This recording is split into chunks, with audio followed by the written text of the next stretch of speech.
maneja sobre los valores X y Y. Pero este puede estar alejado de donde están más concentrados o puede estar en el área donde está concentrado, es lo que quiere decir acá, ¿verdad? Se encuentran concentrados en un grupo o están muy lejos o están dispersos totalmente. Es importante medir la dispersión por las siguientes razones. La primera, la dispersión proporciona información adicional que permite juzgar la confiabilidad de la medida de tendencia central. Ojo, ¿verdad? Aquí esta nos va a dar una información extra que podemos identificar o podemos, en base a esto, decir nosotros qué tan confiable es cuando nosotros sacamos una medida de tendencia central. Pero recordar las medidas de tendencia central, pues la mediana, la moda y la media aritmética, ¿verdad? Si estos datos se encuentran muy dispersos, pues obviamente nos va a decir que es poco confiable, ¿verdad? Pero ¿cómo lo identifico de una manera matemática? Realizando estos problemas de medidas de dispersión, ¿verdad? La posición central es menos representativa de los datos como un todo, que cuando estos se agrupan más cerca del valor de la media. Siguiente, B. Existen problemas característicos para datos muy dispersos, por lo que es necesario reconocer esa dispersión alta para poder abordar este tipo de problemas.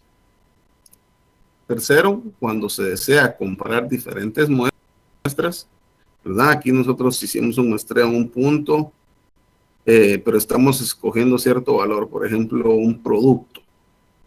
Yo vengo y lo identifico en la ciudad capital de Guatemala.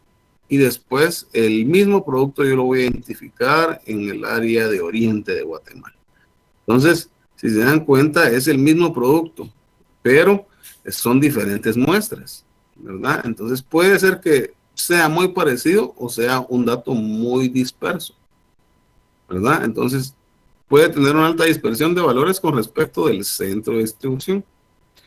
O esto presenta riesgos inaceptables. Se necesita reconocerla y evitar elegir distribuciones que tengan las dispersiones más grandes. Asimismo, la dispersión puede medirse desde 3 enfoques. Ahí es donde vienen los objetivos que les dije. La distancia, dispersión promedio y la dispersión relativa. Y pues la idea del día de hoy es de que vayamos conociendo cada uno de estos, cuáles son sus modelos matemáticos, ver pues obviamente un par de ejemplos sobre estos para que ya vamos enfocándonos a qué nos referimos, cómo se realizan y pues tratar de explicar lo que queremos dar a entender el día de hoy. Bueno, comencemos. Medidas de distancia, ¿verdad? Recordemos, no estoy hablando de una distancia matemática como tal, ¿verdad? Donde estamos diciendo que es un eje longitudinal. No. La dispersión puede medirse en términos de la diferencia entre dos valores seleccionados del conjunto de datos. A continuación de estas se presentan 3 de las llamadas medidas de distancia. ¿Cuáles son estas? Comenzamos con el rango, ¿verdad? Con el rango yo puedo identificar una medida de distancia. ¿Y qué es el rango? Es la diferencia entre el valor más alto y el más pequeño de los valores observados. Entonces ahí yo digo cuál es el rango que tenemos, de cuántas personas o cuánta cantidad, mejor dicho. El rango es fácil de entender y de calcular, pero su utilidad como medida de dispersión es limitada. Pues solo toma en cuenta el valor más grande y el más pequeño, ¿verdad? Entonces puede ser que estos datos casualmente estén bien dispersos, entonces me está dando una amplitud muy grande, ¿verdad? Y realmente tal vez están concentrados en alguna de las partes. Pero estadísticamente es viable y se debe de saber. Y hay veces de que nos sirve, es un valor muy importante que nos ayuda a identificar cuando están concentrados en un lugar, ¿verdad?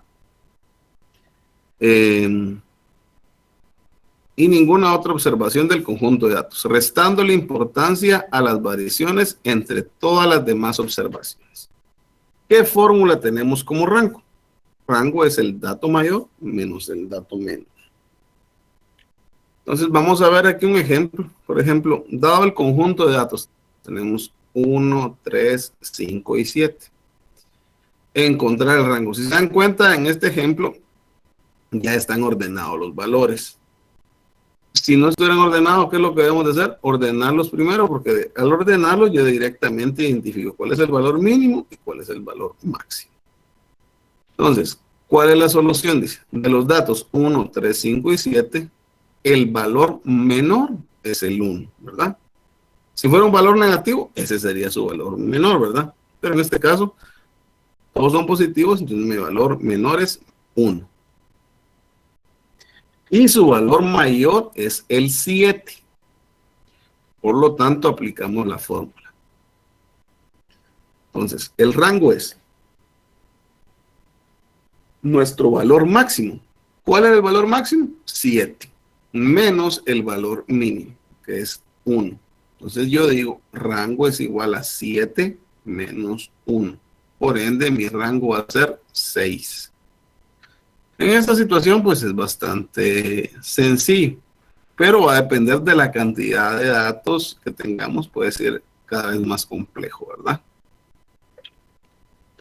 Y tenemos otra situación. Dice, las ganancias de la primera mitad del año, dígase de enero a junio, ¿verdad? Del año pasado de una empresa que vende ositos de peluche en lata, ¿verdad? Vienen aquí unos ositos y los meten en lata. X. Puede ser cualquier cosa, ese es un ejemplo sencillo. Son los siguientes. Bueno, en enero la empresa, cuando vean, ojo, ahí dice ganancia, eso ganaron ellos por cada mes que tuvieron de trabajo. Entonces, dice, en enero ellos ganaron $16,800. En el mes de febrero, pues ya duplicaron, ¿verdad? 34,500. En marzo, pues nuevamente una reducción, una ganancia de 17,300. En abril, de 12,500. En mayo, de 14,000. Y en junio, 18,600. Ojo, ¿por qué el de este ejemplo? No se confundan los meses con el orden de los datos. Porque me decía, entonces yo voy a poner el dato menor es enero y el dato mayor es junio. No precisamente. No, porque esta es el rango de observaciones que tengo. O sea, es los valores. Realmente enero es cualquier valor. Lo que interesa acá es la ganancia. Entonces aquí debo identificar cuál es el valor de ganancia más alto. Si ustedes pueden observar, en enero fue 16,000, en febrero 34, marzo 17, 12. ¿Cuál es el valor más alto que observamos? Está en febrero. Entonces, no quiere decir que el mes inicial del año vaya a ser el valor mínimo. No. El valor mínimo va a ser el donde tenga menor cantidad de ganancia. Ahora ya identificamos cuál es nuestro valor mayor, ¿verdad? El dato mayor que tenemos es 34,500. Este es el del mes de febrero. Ya tenemos nuestro dato mayor. Ahora identifiquemos nuestro dato menor. En enero son 16,800, es menor que en marzo 17,300, pero es mayor que abril, 12,500. Entonces, ahora nuestro rango menor es 12,500. Mayo es mayor que 12,500, entonces abril sigue siendo el menor, y junio es mayor que 12,500. Entonces, ya identificados mis datos, yo puedo decir de que abril es mi dato menor. Entonces, ¿qué es lo que procede? Que hagamos nuestra fórmula del rango, ¿verdad? Nuestro dato mayor es 34,500 y mi dato menor es 12,500. 34,500 menos 12,500 me da 22,000. Entonces, el rango que tengo son 22,000. Ahora, ojo, vean, es lo que les decíamos anteriormente. El rango puede ser que nos dé un dato, pero por la amplitud de él, no es un dato que nos vaya a ser a veces muy representativo, porque vean, si lo vemos así, febrero es un dato atípico. Los demás son datos que andan muy parecidos, ¿verdad? Sin contar abril, que pues bajó un poco, ¿verdad? Que es otro dato atípico, pero no es tan representativo como febrero. O sea, febrero de una vez casi que duplica todos los datos anteriores. Por ende, varía mucho mi rango. Vean, el rango es de 22.000 y debería estar más concentrado por ahí de los 15.000, 16.000, donde se encuentra la mayoría de datos. Pero, ojo, es a consecuencia que tenemos un valor bastante atípico. Bueno, también existen otro tipo de rangos, en este caso el intercuantílico. Recordando la clase anterior, mencionamos lo que eran los cuartiles, ¿verdad?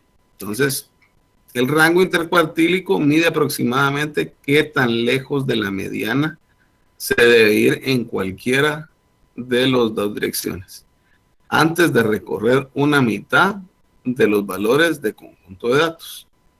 ¿Y cómo se define la fórmula? Es una R, que es rango intercuartílico, es una R, una I mayúscula y una Q, que representa cuartil, ¿verdad? Entonces, ese R y Q va a ser igual al cuartil 3 menos el cuartil 1, ¿verdad? Ese va a ser mi dato clave para identificar mi rango intercuartil, ¿verdad? Ojo, no es el cuartil 4, es el cuartil 3 el que utilizamos en esto. Entonces, aquí hay un ejercicio, ¿verdad? Sea un conjunto ordenado de las edades de 20 sujetos. Yo ya sé que 20 es mi cantidad de datos, entonces es igual a N. N va a ser 20 de un club. Entonces aquí tenemos la edad de los socios de un club ordenados. Tenemos 19, 21, 24, 28, 28, 29, 30, 32, 33, 34, etcétera, hasta llegar a 63. Si se dan cuenta, están ordenados de menor a mayor, como debería de ser. Si no están ordenados, pues ustedes lo van a ordenar. Ahora, será el sujeto n más 1 dividido 4. 1 porque es cuartil 1, ¿verdad? Se recuerdan de la fórmula. Entonces, por eso les digo yo que hay que procurar estar siempre atentos y de poder entrar a mayoría de clases, porque muchas de las actividades que hemos ido haciendo o que vamos a seguir haciendo son consecutivas a algo que vimos anteriormente, ¿verdad? Entonces, por eso es la intención, ¿verdad? O a veces porque yo me tardo un poco tratándoles de leer una parte para que la pongamos muy atenta el concepto como tal, ¿verdad? Pero continuemos con el problema. N más 1, eso ya lo saben ustedes hacer, ¿verdad? Entonces, N dijimos que era el número de datos. ¿Cuánto es el número de datos? 20 más 1, ¿verdad? Que es cuartil 1. Y todo esto es dividido 4. Entonces decimos que 21 dividido 4, que es 20 más 1, 21 dividido 4 es 5.25. Ahora, como es decimal, será un número entre el X5, que es igual a 28, y X6, que es a 29. ¿Por qué? Porque recordemos que el cuartil me indica la posición. Entonces, no es un número exacto. Si fuera 5, pues en la posición 5. Pero como es intermedio, puede ser entre el X5 o el X6. Entonces digo 1, 2, 3, 4, 5. Es 28, como dice acá. Y X6 dice 1, 2, 3, 4, 5, 6, 29. Entonces, está entre 28 y 29. ¿Qué es lo que debemos de hacer ahora? Recordemos aquí 28 y 29. Entonces, este es mi dato. El número decimal es 5.25, por lo que I es igual a 5 y D es 0.25. El cuartil 1 es X5 más 0.25. Entonces, ¿qué es lo que me quiere decir con esto? Tenemos 28 más 0.25 por 29 por 28. ¿Por qué? Porque simplemente es el 25% que es el que estamos sacando acá extra. Por eso 28 es el que está más cercano al dato que nos interesa. Es el X5, 28. Entonces yo debo identificar qué dato es el que está aquí más o menos entre eso, ¿verdad? Entonces digo Esto multiplicado por la diferencia de esto es 1, ¿verdad? 29 menos 28, ¿cuánto es? 1 multiplicado por 0.25, que es el 0.25 extra que tenemos acá, me da, obviamente, 0.25, entonces 28 más 0.25 es 28.25. Ese va a ser mi dato del primer cuartil. Bueno, ahora vamos a trabajar el tercer cuartil. Recordemos que el sujeto 3 es n más 1. Aquí se puso el 3 por acá, pero realmente sería en este lado, ¿verdad? Por dividido 4. Entonces, tenemos, serían nuestro tercer cuartil es 63 dividido 4 es 15.75. Entonces, la misma situación que la anterior. Como el número es decimal, el cuartil estará entre x15 y x16. Entonces ya vengo a buscar yo el 15 y el 16. Entonces 1, 2, 3, 4, 5, 6, 7, 8, 9, 10, 11, 12, 13, 14, 15, que sería este punto, ¿verdad? El 52, que es el que está acá. Y después el consecutivo es 16, que es el 53. Entonces aquí dice x15 es igual a 52 y x16 es 53. Y esto se divide dentro del cuartil 3, ¿verdad? Perdón, este espacio que existe acá es el cuartil 3, ¿verdad? ¿Por qué? Porque no es exacto. Entonces, ¿qué debo hacer? Exactamente lo mismo, ¿verdad? Entonces, ¿cuánto es el decimal? 0.75, ¿verdad? Entonces, el número decimal es el 1575, por lo que I es igual a 15 y D, que es decimal, es 0.75.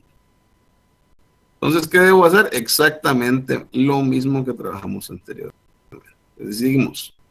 El número 15 es 52, que es el que tengo acá, más 0.75 por la diferencia entre los dos datos que tengo.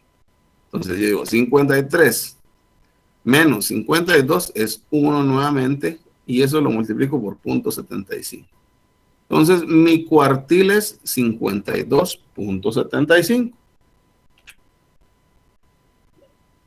Entonces, ¿ahora qué debo de hacer? Simplemente calcular mi rango intercuartil.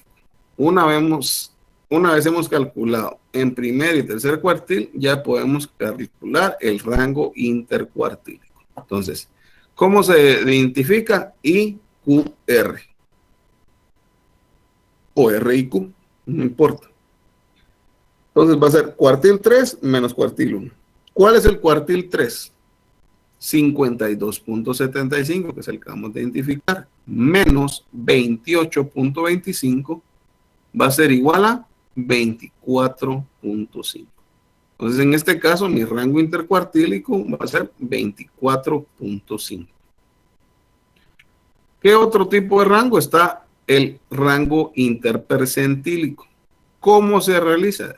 Exactamente igual que el que acabamos de hacer, solo que en este caso debo identificar el percentil 90 y el percentil 10, ¿verdad? Para que nos dé tiempo hoy de terminar la clase, pues vamos a obviar el ejemplo de esto, pero es exactamente como hicimos el anterior, ¿verdad? ¿Qué es lo que debería hacer yo? Para recordarles, en este caso, recordemos que tenemos, por ejemplo, para sacar el cuartil 10, ¿verdad? Sería n más 10 dividido ¿cuánto? 100. Simplemente, y yo saco ahí mi primer percentil. Y para sacar, en este caso, no es el tercer cuartil, sino que es el percentil 90, pues uso la fórmula 90 por n más 1 dividido 100. Y ahí me va a dar mi dato para poder yo calcular mi percentil 90. Teniendo ambos datos, pues ya directamente tengo percentil 10 y percentil 90. Y hago exactamente la misma fórmula. El percentil 90 menos el percentil 10 va a ser mi rango interpercentílico, como lo dice acá en la fórmula, ¿verdad? Ustedes ya saben sacar los percentiles Y pues simplemente va a ser la diferencia entre el percentil 90 y el percentil 10. Bueno, ahora veamos otro tipo de medidas. Medidas de desviación promedio. Las descripciones más completas de la dispersión son aquellas que manejan la desviación promedio respecto a alguna medida de tendencia central. En esta clasificación, las más utilizadas son la variancia y la desviación estándar, ¿verdad? Esas son las que vamos a utilizar nosotros como integrantes acá. Ambas medidas dan una distancia promedio de cualquier observación del conjunto de datos respecto a ¿qué? A la media de la distribución. Entonces, estas me van a indicar qué tanto o qué tan lejos estamos nosotros de nuestra media o nuestra media de tendencia central, ¿verdad? Eso es lo que trata de identificar como tal. Perdón. Entonces, existe una fórmula para esto, ¿verdad? Medida del cuadrado de la distancia promedio entre la media y cada observación de la población. Esa es la varianza. Entonces, ¿cuáles son las fórmulas que usamos? Por ejemplo, para datos no agrupados, tenemos la fórmula que se utiliza es el signo alfa al cuadrado. Y el cuadradito, déjenmelo ahí, ¿verdad? Es de la fórmula de la varianza. No es de que se me ha ido ahí. No, es alfa al cuadrado. Y es igual, dice, a la sumatoria, de este caso, de los datos que ya tenemos, menos ¿qué? ¿Qué significa el símbolo mu? La media aritmética, ¿verdad? El número de datos menos la media aritmética, ¿verdad? Los datos que tenemos acá, menos su media aritmética, cerramos paréntesis, y esto es elevado al cuadrado. Y es dividido entre ¿cuánto? Entre n, los datos que yo ya tengo.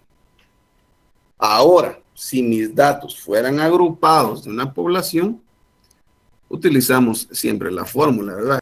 Que tenemos acá el símbolo de varianza, que es alfa al cuadrado, que va a ser igual a la sumatoria, y sí, ¿verdad? Que serían todos los datos, menos nuevamente, ¿qué? La media aritmética. Esto elevado al cuadrado divide n. Si se dan cuenta, acá lo que varía es que aquí ya tomamos en cuenta la frecuencia que tienen los datos. Y es lógico, porque como son agrupados, ¿verdad? Entonces, de esta manera, yo puedo calcular mi varianza de los datos. Ahora, también existen las siguientes fórmulas.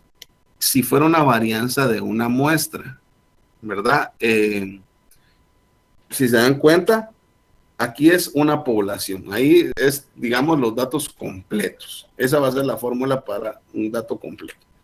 Pero si yo utilizara una muestra que identifiqué, ¿verdad? Yo fui a una finca y fui a buscar cuántos insectos habían, y entonces se recuerdan el ejemplo que les puse de que yo agarraba una planta, después me iba 3 carriles después y tomaba una en el punto central, y ¿verdad? Esa es una muestra, es un punto que está en diferentes lados, pero estadísticamente es viable, sí nos dan datos que no son útiles. Entonces, ¿qué fórmula utilizamos para una varianza de una muestra?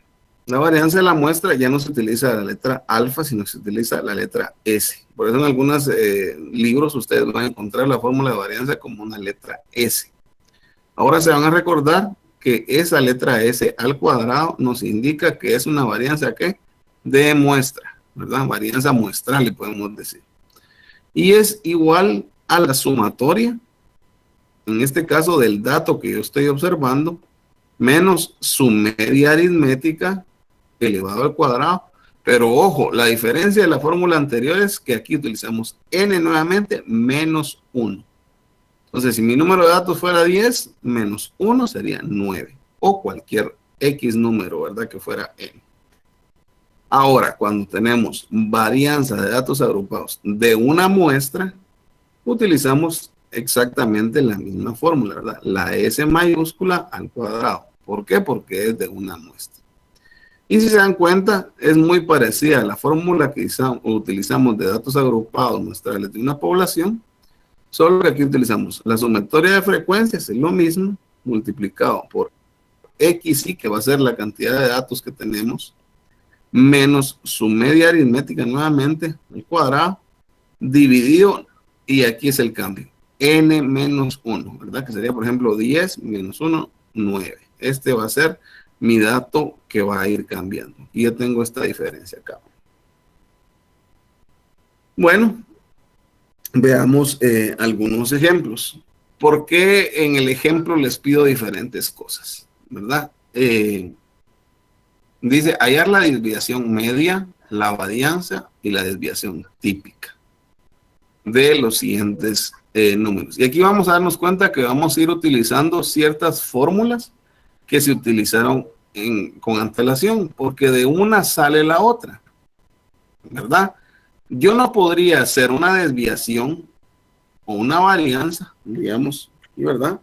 En este caso, la varianza que tengo sin haber tenido la media, ¿verdad? ¿Por qué? Porque es parte de la fórmula y lo podemos observar. Entonces, si yo no calculo la media aritmética, desde ahí ya digo yo, no puedo identificar una varianza. Y aquí me están pidiendo la desviación típica, ¿verdad? Entonces, ¿por qué? Porque ustedes van a ver acá en la parte de la desviación, aquí no está, la diferencia de la varianza con la desviación es que este cuadradito que tenemos acá pasa al otro lado. Y si está aquí elevando, ¿qué pasa acá? Como una raíz. Entonces, ¿qué va a ser la desviación estándar? Va a ser la raíz cuadrada de la varianza. Entonces va implícita. Pero si yo no saqué la varianza, ¿cómo puedo sacar mi desviación estándar? Entonces, si se dan cuenta, necesito un dato para hacer el siguiente. Primero debo identificar la media. Ya con mi media identificada ya puedo sacar varianza. Con mi varianza identificada puedo hacer mi desviación estándar, ¿verdad? Que es consecutivo uno tras el otro. Entonces, por eso es que en este ejemplo está cada uno de esos datos. Entonces dice, hallar la desviación media, la varianza y la desviación típica de la serie de números siguientes. En el caso A tenemos 2, 3, 6, 8 y 11. Ojo, aquí si se pueden dar cuenta, los datos ya fueron ordenados de menor a mayor. Y B, tenemos 12, 6, 7, 3, 15, 10, 8, 18 y 5. Aquí si se dan cuenta, no están ordenados, ¿verdad? Pero no quiere decir de que con esto nos eliminemos, sino que hay que recordar que siempre, debo de ordenar mis datos, ¿verdad? De menor a mayor. Entonces, ¿qué solución tenemos? A, para la serie de números X, Y es igual a 2. O X1, perdón. ¿Por qué? Porque es el número menor, es el dato 2. ¿Cuál sería X2? El siguiente número, en este caso es el número 3. El X3 va a ser mi dato 3, que sería el número 6. X4 va a ser mi número que le sigue el 6, en este caso sería 8. Y mi último dato es X5, que sería 11. Entonces ya sabemos los datos X1, 2, 3, 4 y 5. Ahora, ¿qué me toca? Identificar N. N yo sé que tengo 5 números. Entonces N es igual a 5.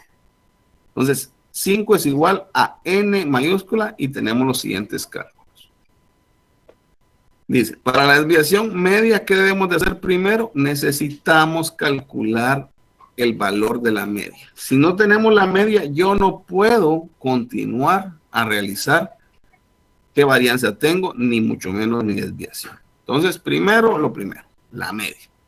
Y la fórmula de la media, cuando no son agrupados, es sencillo. Son la sumatoria de todos los datos que tengo, dividido la cantidad de datos. Que sería X1 más X2, más X3, más X4, más X5, dividido N, que serían 5, ¿verdad? Entonces, ¿cómo lo identifico? Aquí tengo 2 más 3 más 6 más 8 más 11 dividido 5. 2 más 3, 5. 5 más 6, 11. 11 más 8, 19. Más 11 serían 30. 30 datos divididos 5, que serían 6, ¿verdad? 30 dividido 5 es 6, ¿verdad? O 5 por 6, 30, ¿verdad? Entonces ya identifiqué cuál es mi media, el número 6. Dice, luego calculamos el valor de la desviación media. Ojo, vean, esta es la fórmula correcta, ¿verdad?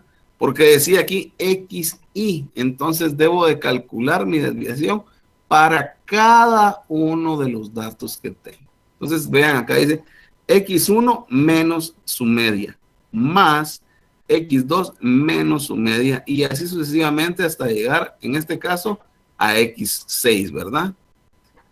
¿Cuál es mi dato en X1? Es 2 menos 6 menos 4. Esto lo debo sumar a 3 menos 6 es menos 3, ¿verdad? Entonces sería menos 7. En este caso, más 6 menos 6, pues ahí es 0, ¿verdad? Pero tengo sumados menos 7. 7 menos 0 es menos 7, ¿verdad? Ahora aquí pues ya va sumando. Más 8 menos 2 es 2. Menos 7 es menos 5. Y ahora tenemos el dato de 11 menos 6. Y aquí pues me da 5.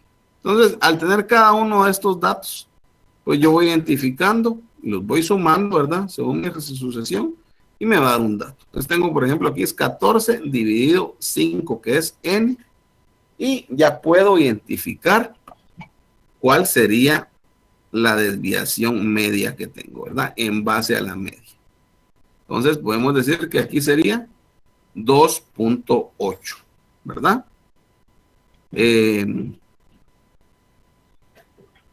sucede aquí? Pues ahora calculamos que el valor de la varianza. Entonces aquí es sencillo, porque simplemente vamos a utilizar la fórmula anterior y va a ser elevada al cuadrado, dice aquí, ¿verdad? Entonces tenemos este dato, lo tenemos aquí, vean, elevado al cuadrado, todos estos, y me da 54 dividido 5, porque 5 es mi valor en n. Y tenemos 10.8. Ese va a ser mi dato que tenemos acá. Pero no termina ahí. Finalmente calculamos el valor de la desviación típica. Entonces, ¿cuál es la desviación típica? A todo esto, vengo yo, el resultado que tenía, le saco la raíz cuadrada. La raíz cuadrada de estos 10.8 que calculé. Permítame que se está bloqueando esto. No bien están ustedes conectados. Es que me estaba marcando un error en la computadora. Bueno, entonces, a este dato que tengo acá, que es lo único que me falta, aquí tengo una raíz cuadrada, vean, y vengo y le saco su raíz cuadrada. Entonces, mi desviación estándar es 3.28. Ahora, ¿qué tengo que hacer? Bueno, ahora lo hago para el siguiente problema, que es de igual manera, ¿verdad? Aquí tenemos 12, 16, hasta calcular el número de datos. Y tenemos que son 8 datos en esta situación. Primero calculo directamente la media y me da 76 dividido 8 datos, que es el número n, y nos da una media de 9.5. De igual manera que en el caso anterior, voy calculando para cada uno de estos datos respecto a la media y lo divido dentro de n y me da 34 dividido 8. ¿Verdad? Después estos datos, después de hacerlo así, los sumo y lo divido entre la cantidad de n y me da un total de 4.25. Entonces, ahora que debo calcular el valor de la varianza. Recuerden lo que les dije, la varianza es exactamente utilizando la misma fórmula que anterior, pero deben ir elevados al cuadrado. Entonces, si se dan cuenta, pues aquí obviamente no me da 4.25, sino que como fueron elevados al cuadrado, va a ser 23.75. En base a eso, este dato, ¿qué es lo que me falta? Sacarle la raíz cuadrada. Para sacar, ¿qué? Mi desviación típica, ¿verdad? Mi desviación típica, que va a ser la raíz cuadrada de este dato que sacábamos acá, y va a ser 4.87. Y entonces ahí ya tendríamos la desviación típica de este punto. Y pues aquí vamos a darle a qué es lo que me refiero yo o por qué saco una desviación estándar. Entonces se calcula obteniendo la raíz cuadrada positiva de la varianza. Esta medida de dispersión tiene las mismas unidades que los datos originales.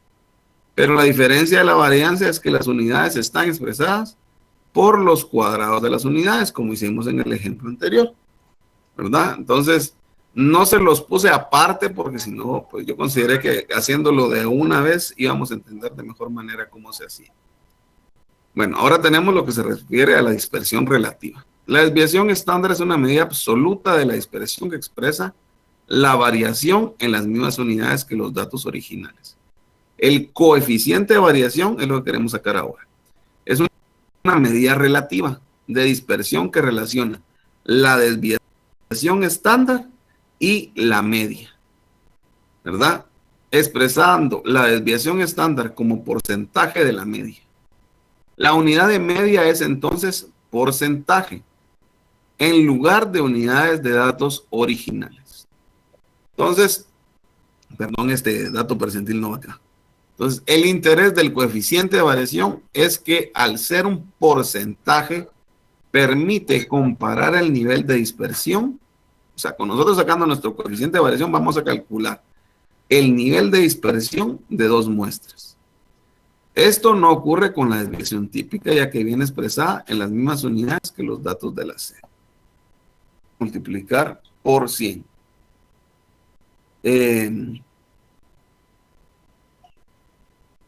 Entonces, pongámoslo con el ejemplo anterior, perdón. Entonces, si nosotros tenemos 4.87, nuestra desviación, con una media de 9.5, podemos decir 4.87 dividido 9.25. Vamos a sacar acá el cálculo. 4.87 dividido 9.25 me da 0.5264. Y esto lo multiplicamos por 100. Entonces me da un valor de 52.64. ¿Qué es lo que me está indicando acá? Que mi variación es bastante amplia, ¿verdad? Nuestros datos deberían de ser menores a este, ¿verdad? Entonces, o sea, tengo datos bastante atípicos, podemos decirlo, ¿verdad? Entonces, por última parte, tenemos las preguntas de la clase. La primera va a ser, defina qué son medidas de dispersión. Segunda pregunta, defina qué son medidas de distancia. Tercer pregunta, defina qué son medidas de dispersión relativa. Mi cuarta pregunta es, defina qué es la desviación estándar. Y por último, la quinta pregunta, describa el coeficiente de variación. Y pues yo estaría concluyendo su clase por el día de hoy, dándoles muchas gracias a todos los que se conectaron y pues los que no pudieron, pues también, ¿verdad? Espero que se pongan al día y espero pues que hayan podido comprender lo más posible de la clase. Nos vemos la otra semana. Tengan feliz semana.